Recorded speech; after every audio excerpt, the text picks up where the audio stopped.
live de renda variável.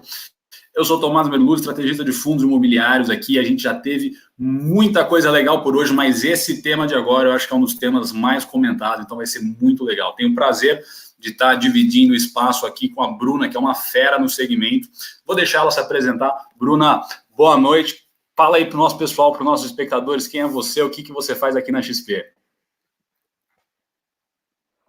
Oi, Tomás, tudo bom? Boa tarde para todo mundo. Obrigada pelo convite. Só desculpa por isso, mas eu não estou conseguindo te escutar, então não consegui escutar o que você falou. Desculpa, acho que é melhor eu sair, talvez, e entrar de novo, né? Ixi, será que está todo mundo ouvindo aqui? Vamos ver. Deixa eu tentar sair e entrar de novo. Peraí. Pessoal, se vocês estiverem ouvindo, manda um joinha aí nos comentários, só para a gente saber se está tudo certo. Acho que até um ponto interessante aí do home office, né? Não sei se vocês estão ouvindo, eu só estou falando aqui para o ar, mas o ponto interessante do home office são essas questões que a gente passa, esse overload de internet, essas dificuldades técnicas, mas não tem problema, a gente acaba superando isso daí, é bem tranquilo. Acho que já a Bruna está reconectando. A gente vai falar um pouquinho hoje sobre um segmento de shoppings. Acho que realmente vai ser um tema bem interessante. A Bruna voltou. Bruna, você está ouvindo a gente agora? Estou escutando. Não sei se tem algum lag, mas eu estou escutando bem agora. Tá. Show de bola, vamos lá. Eu estava introduzindo um pouco aqui o tema para a gente. Conta aí para os nossos espectadores quem é você, o que você faz na XP, que você é uma fera no segmento, baita referência aqui para a gente. Então, poxa, é um prazer estar dividindo o espaço com você.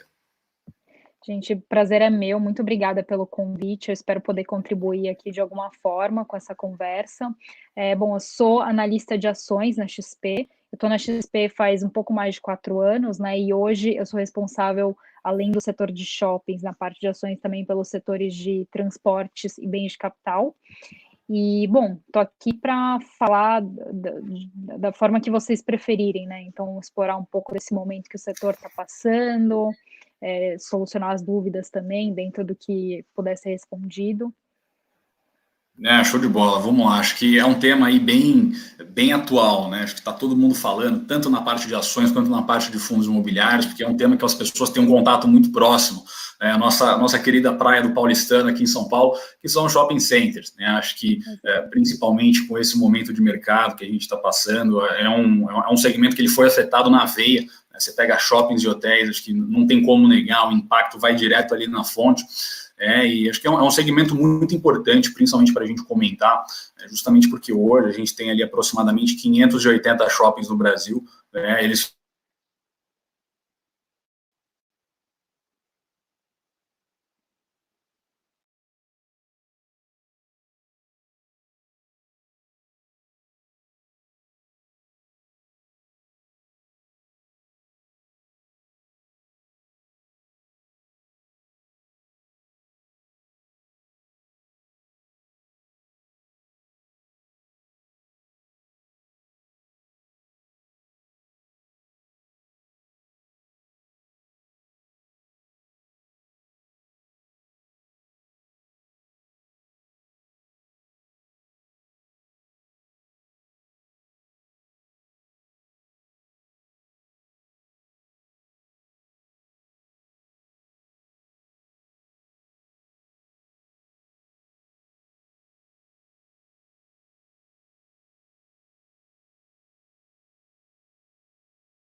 Oi. Fala, pessoal. Bom, acho que eu voltei aqui. Acho que a Bruna deve estar tentando reconectar, mas justamente, novamente, problemas aqui do home office, mas não tem problema, a gente consegue tocar o barco. Tá? Então, como eu estava falando, poxa, hoje a gente tem mais ou menos 580 shoppings no Brasil. Tá? Eles praticamente todos ficaram fechados ali por boa parte dos últimos meses. Né? Agora começaram a reabrir gradativamente. Né? A gente tem ali hoje mais ou menos uns 80 shoppings que já foram reabertos, principalmente na região sul. E, obviamente, tem muitos desafios aí para o segmento, muita coisa para acontecer.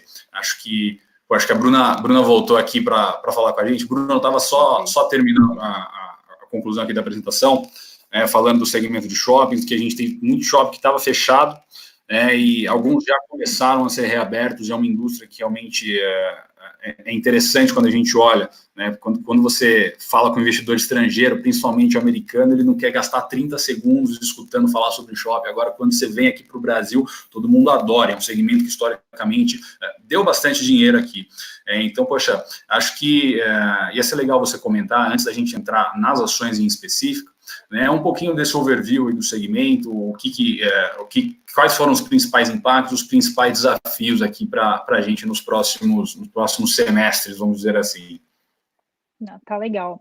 Acho que na sua introdução, Tomás, você já colocou alguns pontos bem importantes, né? De fato, acho que o que mais impactou o setor agora, né, como vocês bem sabem, e algo que a gente nunca viu antes, né, no passado recente, foi o fechamento por muito tempo dos shoppings, né? Antes se trabalhava com o cenário dos shoppings ficarem 15 dias, 30 dias fechados, a gente já tá caminhando aqui para mais de meio trimestre shoppings fechados, né? Então, o segundo trimestre vai ser um trimestre que vai refletir isso, né? Então, as empresas estão tomando algumas medidas, né, para fornecer para o lojista algum tipo de fôlego nesse curto prazo, porque o lojista simplesmente, algumas categorias, né, parou de operar.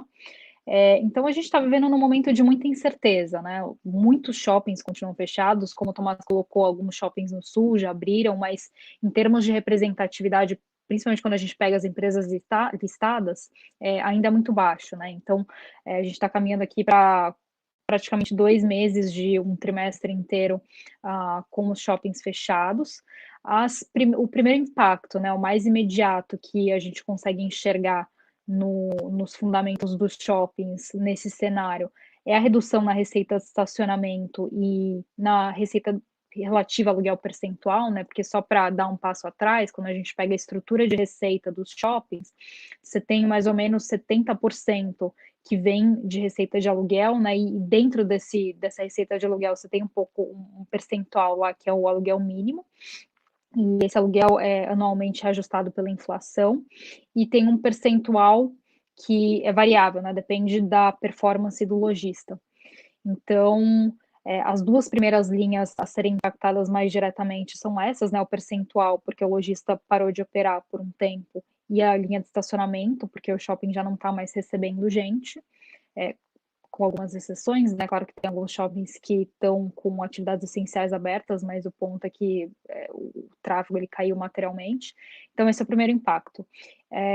Um segundo ponto, que é o que as empresas estão fazendo agora, é flexibilizar essa parte do aluguel mínimo, né? Justamente para dar essa liquidez para o lojista nesse curto prazo. Então, a gente vê políticas diferentes entre as empresas, né? Algo variando entre suspender 100% o aluguel no período que o shopping está fechado, em alguns casos, postergar o pagamento, fornecer um desconto num cenário em que o lojista seja adimplente com as obrigações.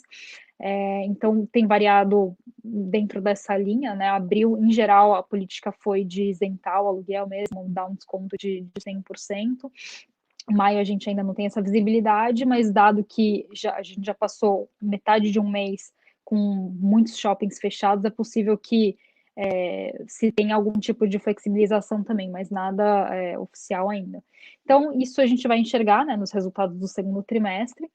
Eu acho que a grande questão aqui, a partir de agora, é uma vez que os shoppings voltarem a operar, né? Existe muita incerteza em relação a quando que isso vai acontecer e como que vai ser a condição uma vez que os shoppings forem tiverem suas atividades retomadas, né? Então, primeiro, como é que o lojista vai estar financeiramente, qual fôlego que ele vai ter para retomar as atividades, né, e continuar operando, e também como é que vai ser o consumo, né, para sustentar essa retomada do setor.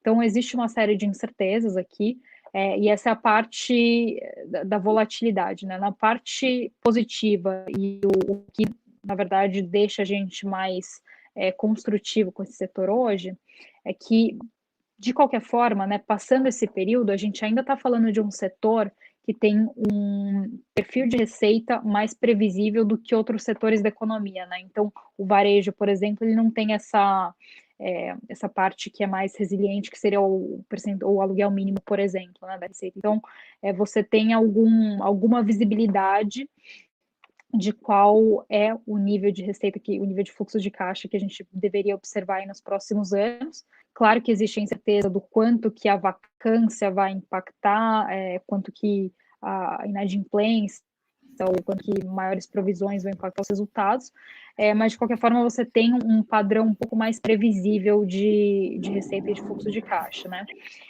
Um segundo ponto é que, em geral, a gente enxerga os shoppings aqui no Brasil hoje, principalmente desse universo de empresas listadas, como bem preparados, né, para surfar essas mudanças estruturais que estão acontecendo na forma como se consome, e a gente pode entrar em mais detalhe nisso para frente.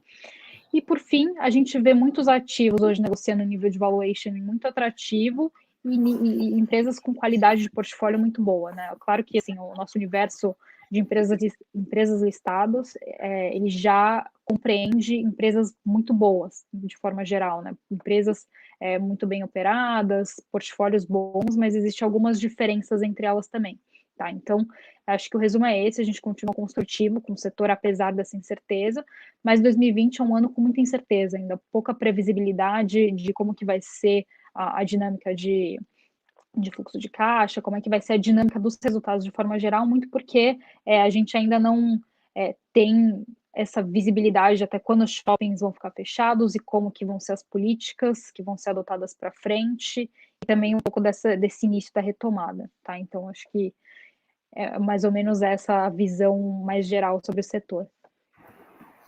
Sensacional, poxa, acho que eu caí ali por alguns segundos, não sei se você chegou a mencionar isso, mas eu queria pegar um gancho no que você falou. É um segmento que ainda não é tão representativo de fato, quando a gente olha para a Bolsa como um todo, né, mas quando a gente olha para a economia é bem representativo, né? A gente tem, poxa, mais de 3 milhões de empregos diretos praticamente gerados pelos shoppings, é praticamente 3% do PIB.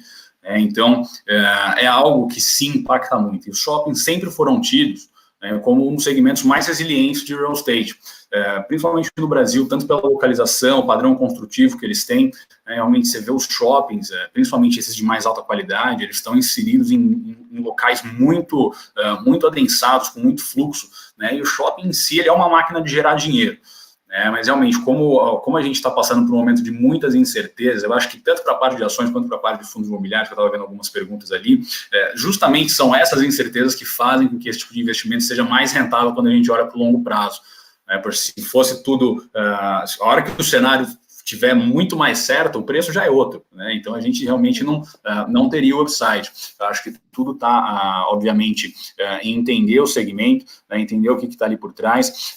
E um negócio que eu queria perguntar para você, Bruna, é justamente essa questão do e-commerce, né? A gente sabe que não é de hoje que o e-commerce existe, e os shoppings, até por isso eles também eram considerados um dos segmentos mais resilientes, sempre foram muito criativos em conseguir superar essas barreiras, conseguir superar esses obstáculos. Como que você enxerga essa maior adesão do e-commerce, principalmente agora, que a gente tem talvez uma maior penetração desse mercado no Brasil, tá, para o segmento de shopping centers? Então acho que o que aconteceu com toda essa crise que o coronavírus trouxe, fechamento dos shoppings, é que você teve uma aceleração ainda maior do que se tinha, né, antes na verdade, uma migração maior para o comércio online, né? E isso até a gente tem dados públicos. A Delivery Center, que é uma investida de algumas das empresas listadas, a BR Malls, na verdade, reportou alguns dados relativos à performance dela, e você vê que, de fato, teve um aumento, principalmente de bens não alimentares, né? Porque antes era uma plataforma que era muito forte na parte de alimentos de forma geral, e agora ela está crescendo em outros segmentos também, né? Trazendo esse complemento. Então, assim, acho que é uma realidade que a gente vai ter que encarar. O e-commerce, ele não, eu acho difícil a gente imaginar um cenário que isso volte para trás, que o consumo reduza.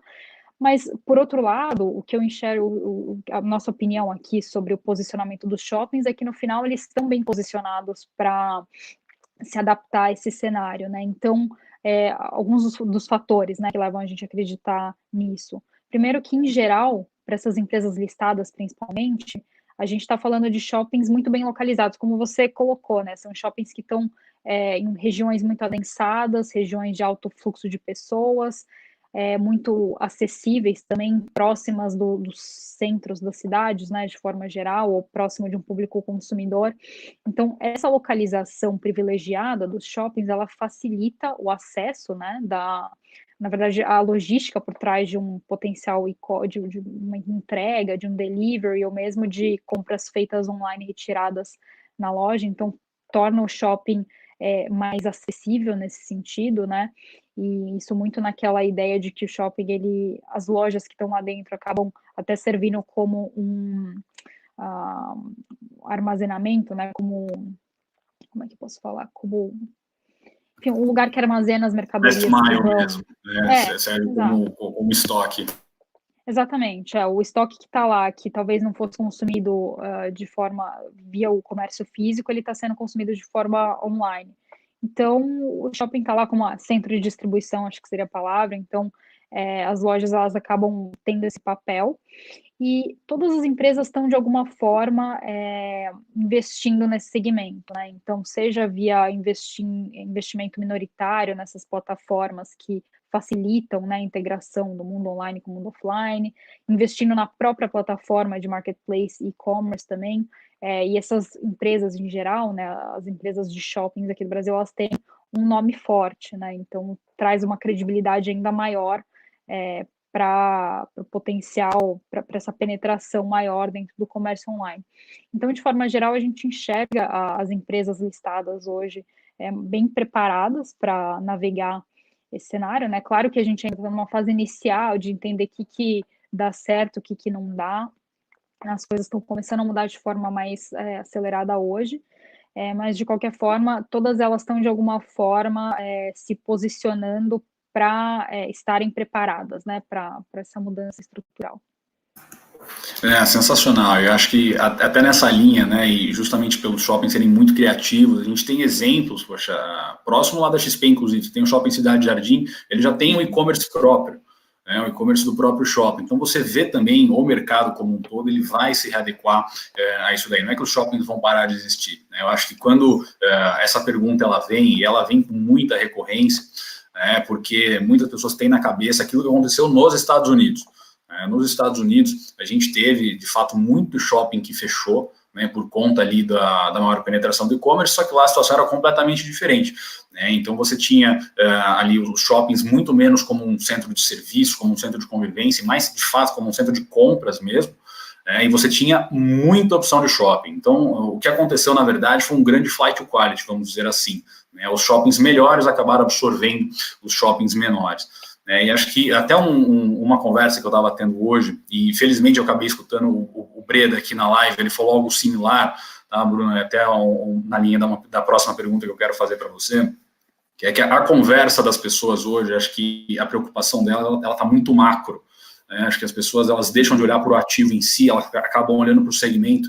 E até para pegar um exemplo, poxa, quando a gente olha nos Estados Unidos, que teve uma loucura com shopping, e o americano nem quer pensar em investir em shopping, né? Poxa, você pega ali aquele shopping super famoso em Miami, né, que me fugiu o nome agora, mas é um shopping que a cada 2, 3 anos ele está aumentando 50%. Né? Como é que você vai falar para o dono daquele shopping que esse shopping é ruim? Então, é importante sim a gente ver o ativo.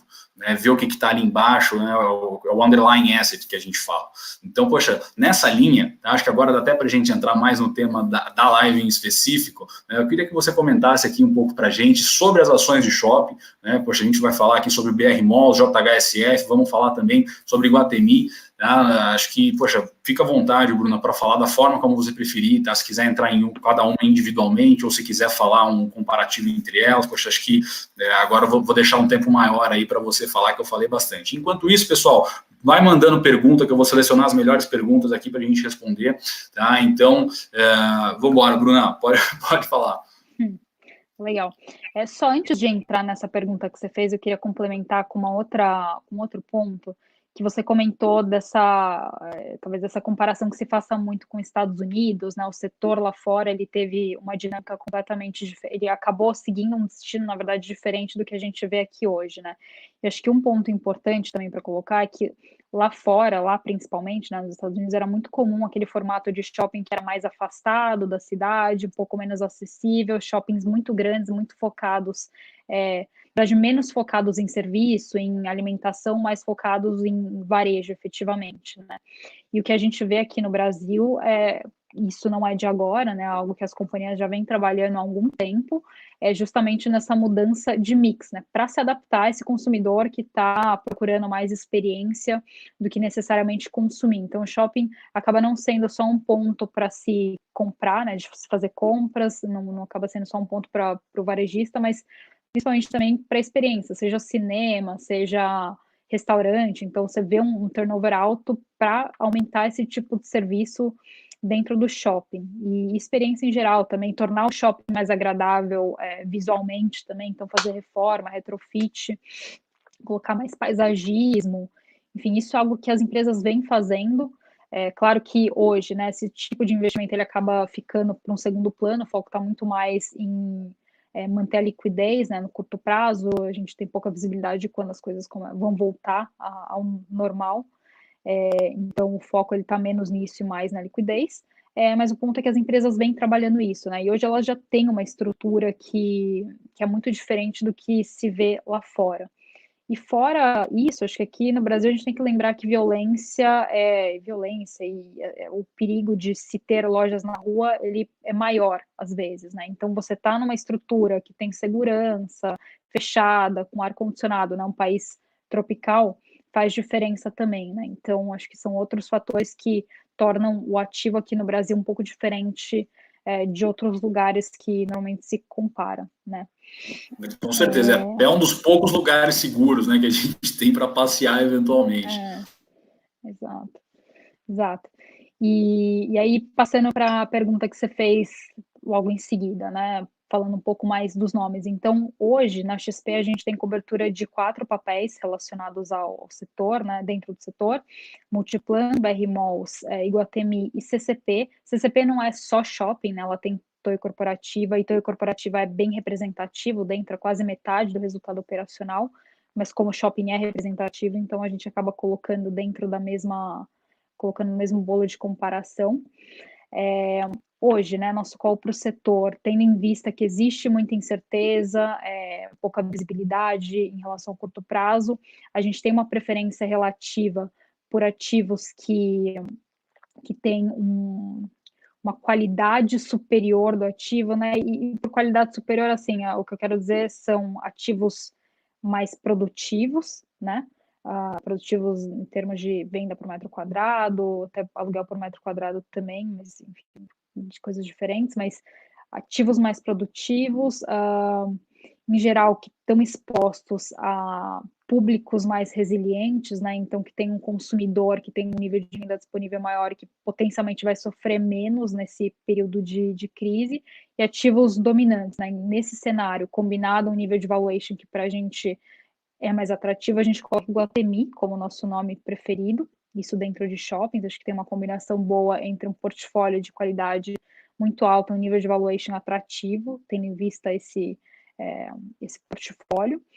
E CCP também é um nome que a gente gosta bastante, o qual é parecido com o de Iguatemi no sentido de que é uma empresa que tem um portfólio de qualidade, mas a gente foca muito mais na parte de escritórios para eles do que de shoppings. Eles têm de fato um portfólio de escritórios de primeira linha, muito concentrado na região da Faria Lima, JK, mas principalmente Faria Lima, que é uma região que se beneficia de uma dinâmica positiva de oferta e demanda, né? Então, e acho que corporativo ele acaba sendo até um pouco mais resiliente nesse curto prazo do que shoppings, né? O contrato em si não está atrelado à performance, então ele não tem essa volatilidade de curto prazo.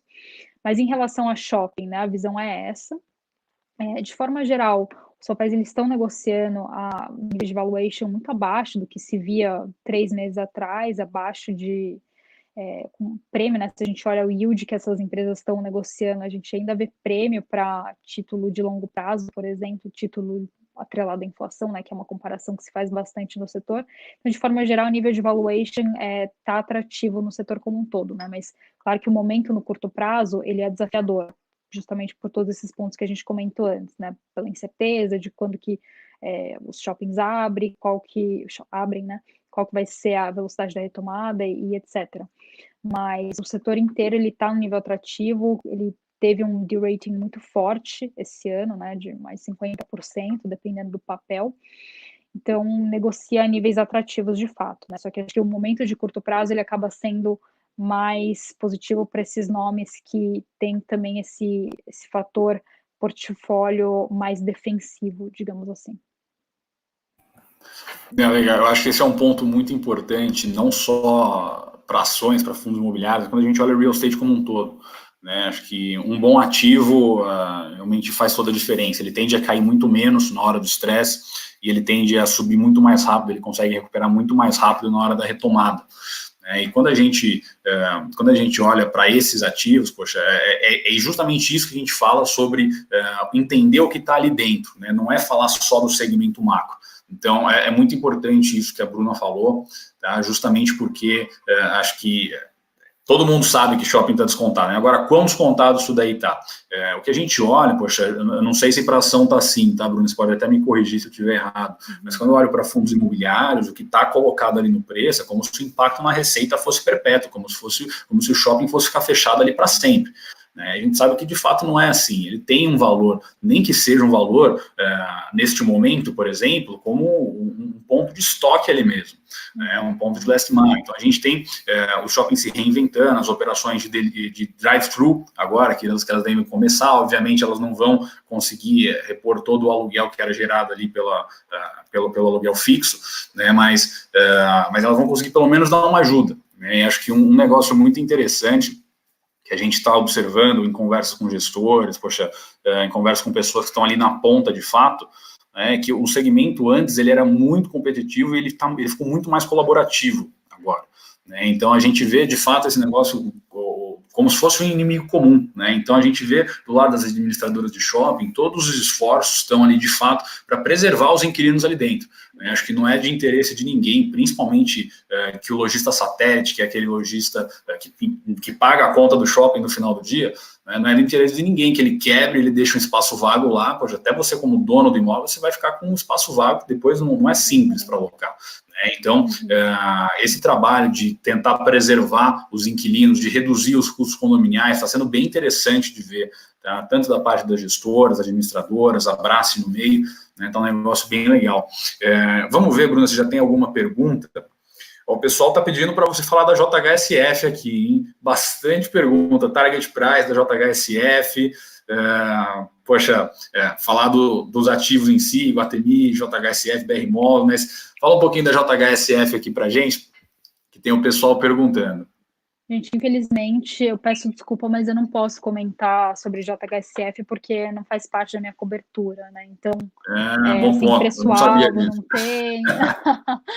Hoje a gente cobre esses 4 nomes, né? Então, Multiplan, BR Malls, Iguatemi e CCP, que é aquele misto, né? Entre shoppings e torres corporativas. Mas sobre JHSF, infelizmente, eu vou ter que ficar devendo, tá? Em termos de Legal, preço-alvo. bom ponto. Bom ponto que você passou, tá, Bruno? Eu realmente confesso que não sabia disso daí.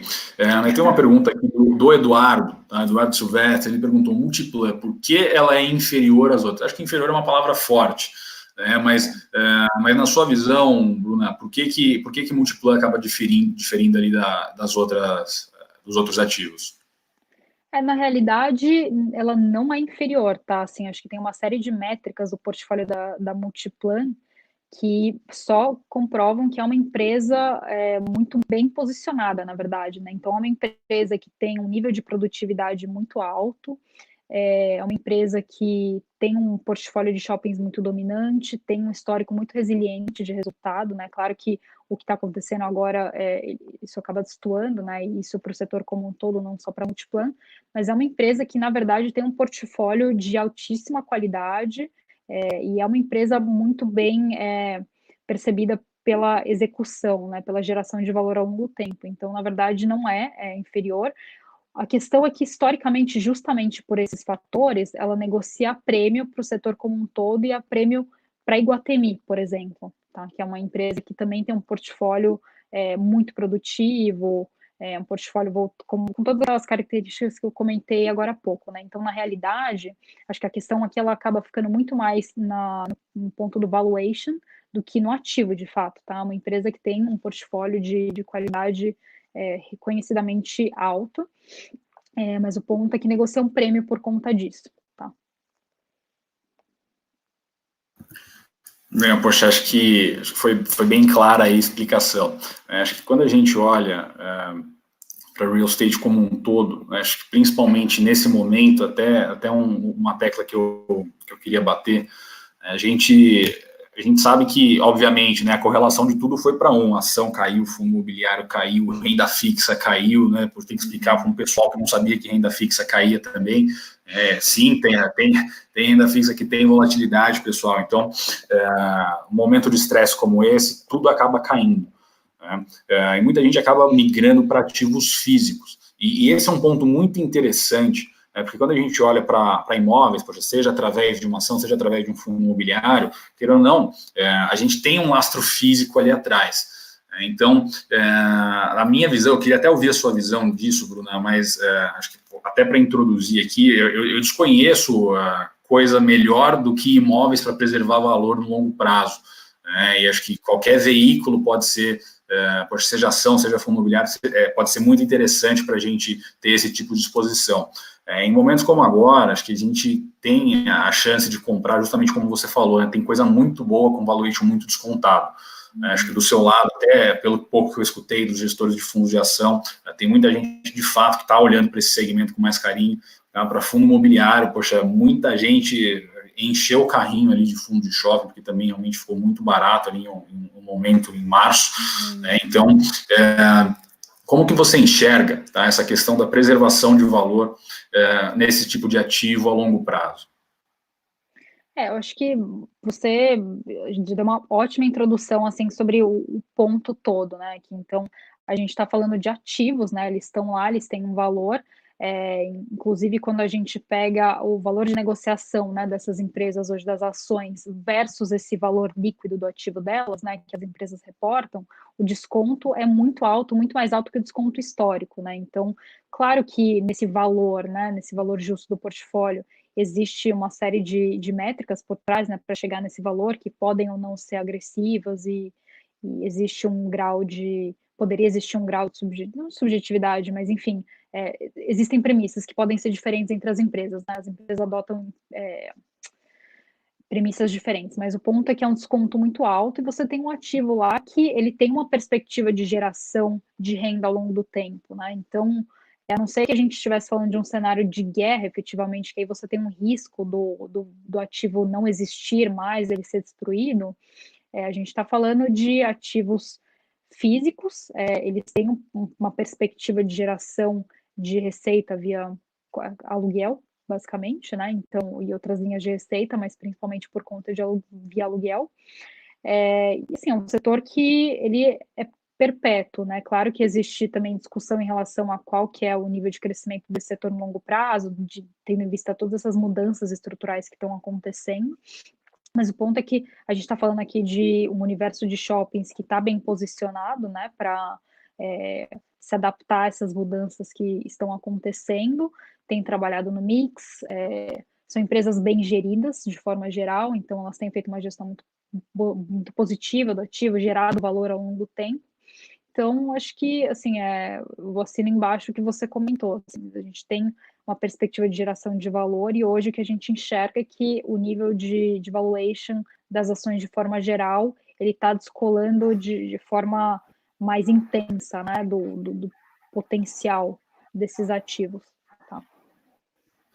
É muito bom. E até, poxa, a gente deve sair dessa crise aí a hora que a gente sair, a gente não sabe quando, né, mas a gente deve sair numa situação muito diferente do que a gente estava acostumado, né? O cenário de juros, ele está muito diferente do que o Brasil costumava fazer, né? Antes a gente tinha uma crise, o Brasil subia juros para tentar conter a alta do dólar, hoje a gente viu justamente o oposto, né? A gente está num território bem estimulativo em termos de juros, e o juro baixo ele é muito benéfico para imóveis, né? Então, realmente, quando a gente olha o valuation deles no longo prazo, a gente enxerga uma oportunidade interessante, mas é muito importante frisar, né, que vai ter volatilidade, a gente não sabe quando que as coisas vão reabrir.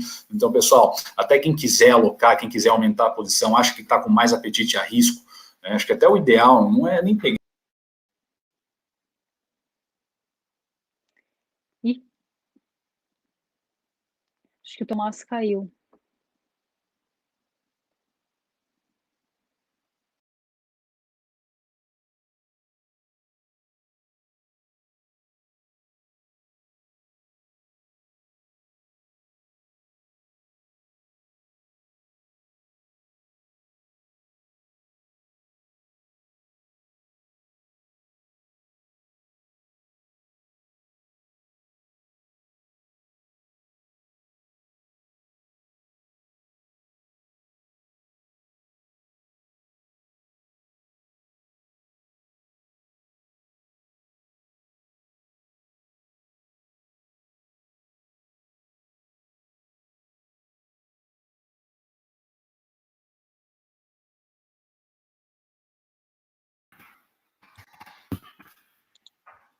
Fala, pessoal, pedir desculpas aqui mais uma vez. Olha, Bruna, ainda bem que você está aqui comigo, tá? Porque se tivesse só eu, acho que o pessoal ia assistir a live picotada, né? Realmente a internet está bem complicada aqui hoje.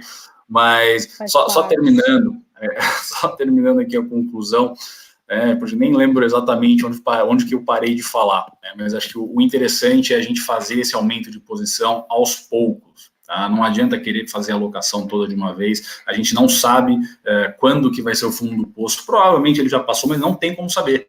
Então, faz essa alocação aos poucos, poxa, vai alocando em algumas tranches, né? Porque realmente, se subir, você está com um preço médio legal, se cair, você consegue melhorar seu preço médio.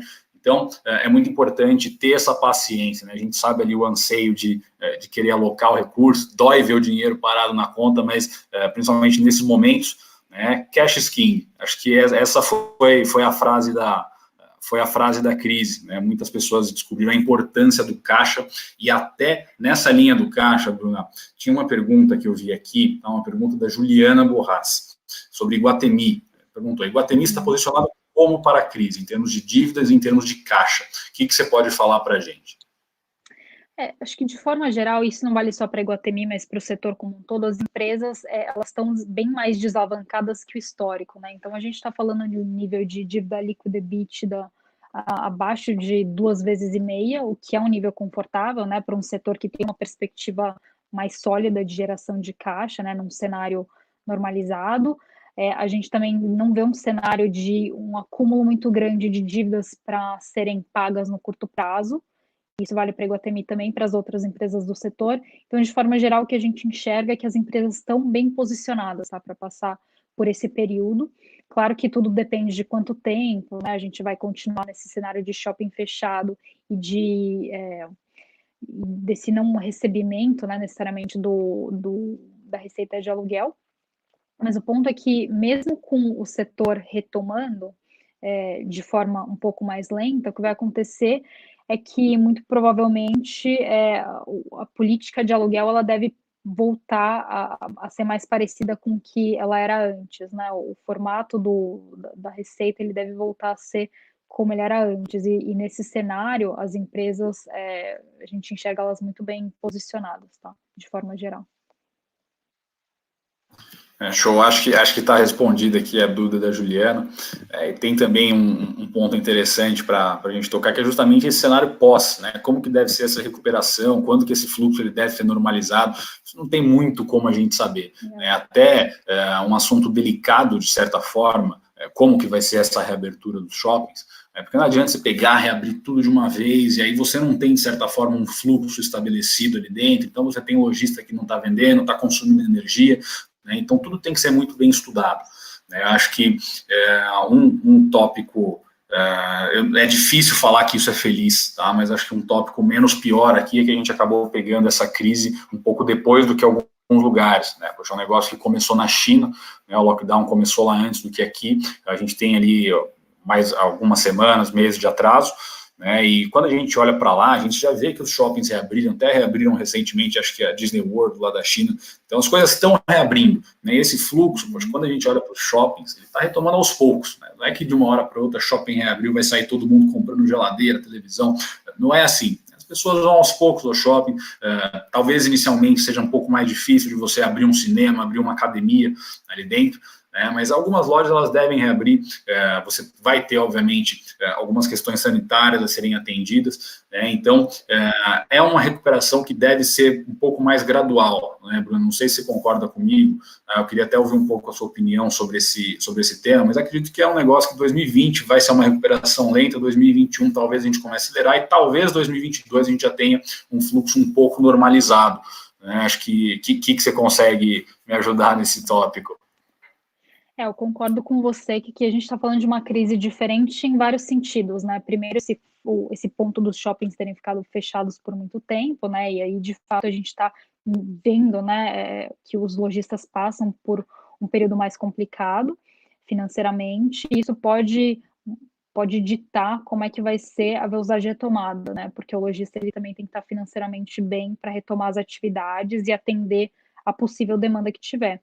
Na parte da demanda, a gente ainda tem uma visibilidade baixa, né, justamente porque o impacto no desemprego, o impacto na renda disponível, ainda a gente não tem a sensibilidade de quão profundo vai ser, então isso também é um fator muito importante para pensar em como vai ser essa retomada. Bom, o período de fechamento dos shoppings, a gente também ainda não tem a visibilidade e a velocidade da retomada, ela acaba dependendo desses outros fatores. E o fato que você comentou é muito importante, né? Uma crise sanitária. Então, os shoppings estão adotando uma série de medidas para prevenir na verdade, para dificultar a possível transmissão da doença lá na localização, né, do shopping. Então, assim, é possível, né? A gente ainda não sabe se esse tipo de política vai ser adotada, mas, por exemplo, poderia ter um cenário em que existe uma limitação para o número de pessoas que entra em cada loja, né? Isso não é uma política oficial, mas poderia ser algo a ser adotado. Isso eventualmente poderia mudar talvez o tamanho da venda por metro quadrado, né? Enfim, tudo isso aqui ainda a gente não tem essa certeza, né, de como vai ser a retomada, mas tem essa parte sanitária que vai ser muito importante, né?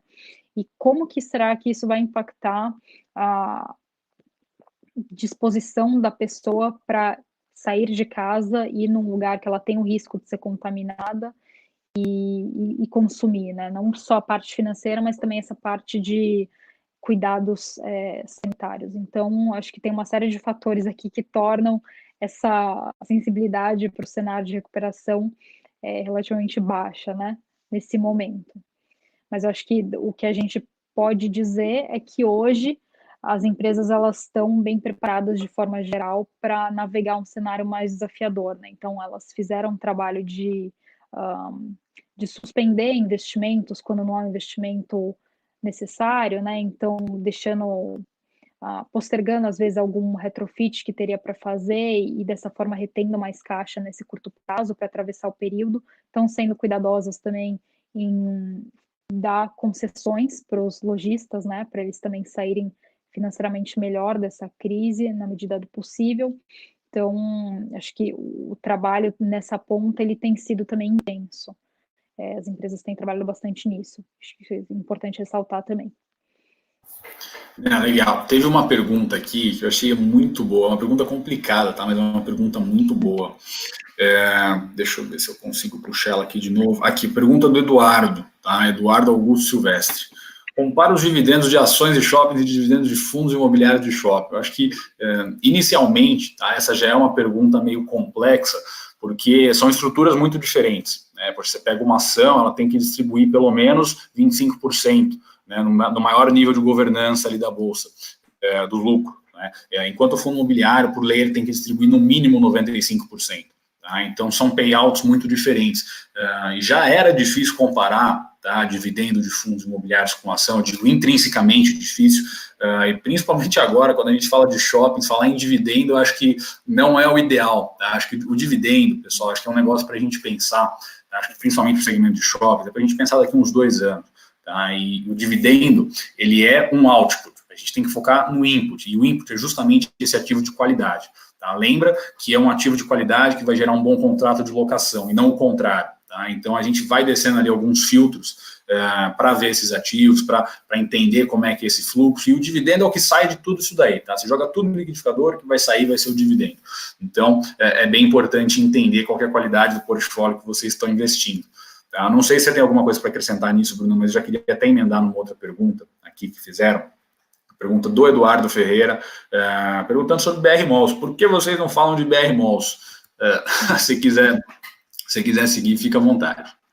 BR Malls é outro papel que a gente tem em recomendação de compra na XP hoje. É uma empresa que tem um portfólio mais amplo, né, em número de ativos e também em perfil, né? Então, o nível de venda por metro quadrado ele acaba sendo um pouco diferente de outras empresas, né, como Iguatemi e Multiplan. É um portfólio mais heterogêneo também em termos de localização não, mas de regiões, né? Então, eles estão em uma série de estados no Brasil, é um portfólio mais amplo em número, então é um perfil um pouco diferente. É uma ação que hoje está mais descontada, no setor é a mais descontada de todas. Eu acho que no curto prazo é uma ação que pode sofrer um pouco mais justamente por conta dessa característica do portfólio, né? Então, um portfólio mais heterogêneo de forma geral, mas é um papel que, de novo, assim como outros nomes do setor, negocia um nível de valuation bem atrativo. Tá?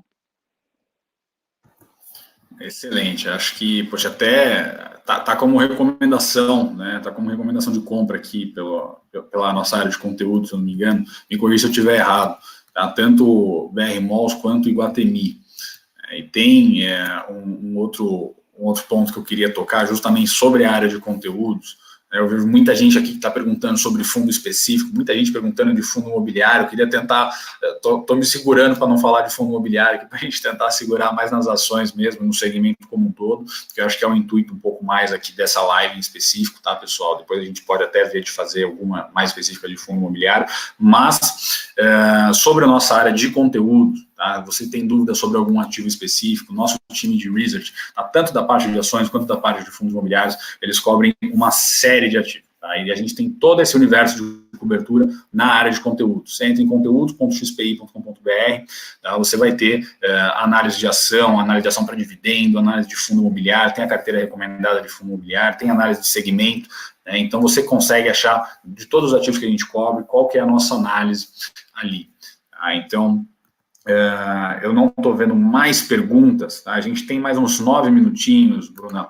Não sei se você quer deixar alguma mensagem especial aí para o pessoal que está nos assistindo, para a nossa audiência que nos acompanhou fielmente aqui ao longo dessas várias quedas de internet, né? Mas se tiver alguma coisa, fique à vontade.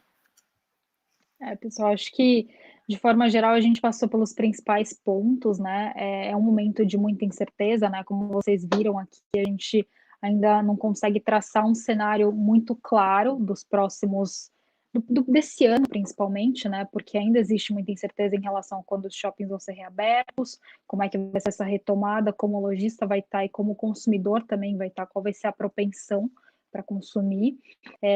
O que a gente pode dizer é que as empresas têm feito um trabalho muito importante na linha de prover algum auxílio para o lojista, dar algum fôlego de liquidez, de forma a mitigar esse risco, né, do lojista ficar financeiramente muito frágil no momento de retomada. Elas têm também mantido uma posição de liquidez saudável, né, então nível de caixa relativamente alto, nível de alavancagem baixo, mais baixo que o histórico, e também eventualmente suspendendo alguns investimentos que estavam sendo feitos, investimentos que consumiam mais caixa nesse curto prazo, então isso também tem sido feito, esse cuidado com a liquidez. E de forma geral, assim, a gente continua com uma visão construtiva para o setor como um todo, no longo prazo. A gente tem tanto esse ponto de ser bem ou mal um setor resiliente, de qualquer forma, um setor que tem um perfil de receita e de fluxo de caixa mais previsível do que outros setores da economia, apesar de a gente estar vivendo um momento de muita incerteza. É um setor que, na verdade, ativos, né? A gente tem ativos que estão bem preparados para surfar essas mudanças estruturais que estão acontecendo, né? Mudança de padrão de consumo, aumento do e-commerce. Então, acho que hoje a gente está falando de empresas que têm feito diversos movimentos para se adaptar a esse cenário e, de novo, negociando a níveis de valuation muito atrativos, tá? Mas claro que essa visão de médio e longo prazo, ela não muda o fato do curto prazo ainda ter muita volatilidade, né? Justamente por conta desse conjunto de fatores que torna a retomada, né, a sensibilidade em relação à retomada incerta ainda, né? Então, como é que vai ser a política que as companhias vão adotar, eventualmente, se o mês de maio for outro mês, né, de shoppings fechados, como é que vai ser a situação de inadimplência, uma vez que essa reabertura acontecer, nível de provisionamento, nível de vacância, né? Será que muitos lojistas vão sair dos shoppings? E as vendas, né? Claro, como é que as vendas vão se comportar no cenário de retomada? Então, existe uma série de dúvidas nesse curto prazo, mas acho que o estrutural do longo prazo aqui a gente continua construtivo, tá? E hoje a gente tem Iguatemi dentro do setor de shoppings praticamente puro, né? Como o nosso nome preferido, porque na nossa visão ele tem uma combinação boa de ativos de qualidade alta, né? Produtividade, nível de produtividade muito alto, público consumidor, né? Atende um público que tem, em geral, um nível de renda disponível maior, um público que eventualmente pode ser menos sensível à oscilação econômica, e nível de valuation, negociar nível de valuation atrativo, na nossa visão. Tá. Sensacional, acho que foi uma aula, pessoal. Espero que todos vocês tenham absorvido muito isso que a Bruna falou, tá? Acho que é essencial esse ponto da visão de longo prazo, né? A gente sabe que quando a gente está investindo, né, muita gente quer tentar descobrir qual que é a grande tacada, qual que é aquela ação que mais vai subir, qual que é a nova Magazine Luiza, né? Acho que esse daí virou até meme, mas eu acho que uma mensagem para passar para todo mundo: investimento é portfólio. Então não adianta querer ter aquela velha frase, né, todos os ovos numa mesma cesta, e principalmente saber onde você está pisando, né? Você está pisando no segmento de shoppings agora, acho que é quase que um consenso, né, para não dizer que é um consenso, eu falo quase só por desencargo, né, mas que está realmente muito barato, né, que a gente tem ali preço muito descontado, tem ativo muito bom negociando a preço de banana, só que isso não deve dar resultado daqui a 6 meses. Assim. Então, você quer investir para 6 meses, talvez não seja esse o melhor ativo. Mas você tem um prazo um pouco mais longo, entende onde você está pisando, realmente fez sentido tudo isso daí que a gente falou, né, essa questão da resiliência do imóvel, a resiliência do segmento, né, poxa, quer ter uma exposição saudável do segmento dentro da sua carteira? Sim, eu acho que faz todo sentido. Tá? Quer fazer alocação? Faz aos poucos, não precisa fazer tudo de uma vez, tá? Obviamente da forma como vocês ficarem mais confortáveis. Eu acho que, mais uma vez, tá? Reforçar esse ponto, investimento é portfólio. Tá? Então, acho que seria essa aqui a minha grande mensagem para vocês. A gente está quase encerrando, tem mais uns 2, 3 minutinhos aqui, deixa eu ver se tem mais alguma dúvida. Tá? Bastante gente agradecendo aqui, poxa, queria agradecer vocês também, nossos espectadores, poxa, acho que o Eduardo comentando aqui, live muito boa o dia todo, está sendo muito produtivo, parabéns a ambos. Eduardo, eu que agradeço, tá? Parabéns a você que ficou aqui com a gente, realmente absorvendo conhecimento ao longo do dia. Eu acho que agradeço mais uma vez a presença de todos, principalmente aqui a Bruna, realmente deu uma aula para a gente. Acho que uma hora esse segmento vai voltar, aí a hora que voltar a gente marca uma nova live, Bruna, para falar aí de como que vai estar essa recuperação. Para falar com um nível maior de certeza, ou talvez um nível menor de incerteza sobre como está sendo essa retomada, né? Perfeitamente. Bom, Tomás, muito obrigada pelo convite, o prazer foi meu de estar aqui, obrigada a todos também pela audiência, espero ter conseguido ajudar de alguma forma, e é isso, muito obrigada. Legal. Pessoal, fiquem ligados, tá? Que a gente está voltando já com mais live. Agora a gente vai ter uma live com o Fábio Holder e o Carlos Daltoso sobre IRB Cogni VEG. Tá? Então, quem tem interesse aí nessas ações, a gente fica ligado que já já tem mais gente aqui, tá bom? Um abraço aí para todo mundo e boa noite. Boa noite.